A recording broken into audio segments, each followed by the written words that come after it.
Hey guys, so this is the restore I used to work at years ago. I haven't been here in a while. A couple interesting things. First of all, these aren't on high, which means they must be on a solid state control, which no one knew where that was when I was here. So that's definitely interesting. Those other back ones still look like they're full speed, so that's interesting. And of course, those have the blades upside down.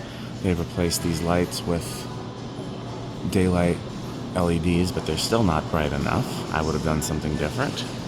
Okay, they have one of these Westinghouses, which these used to sell really quickly when I worked here. $20 just for the blades? The mounting bracket, that's crazy. Little mini gazebo. That's a Rick fan. Yeah, not much here. I don't get over this way very often, even though it's not that far from me. It's just a different direction than I normally go, but I was going this way today. Thought I would stop in. Doesn't seem like they have a whole lot.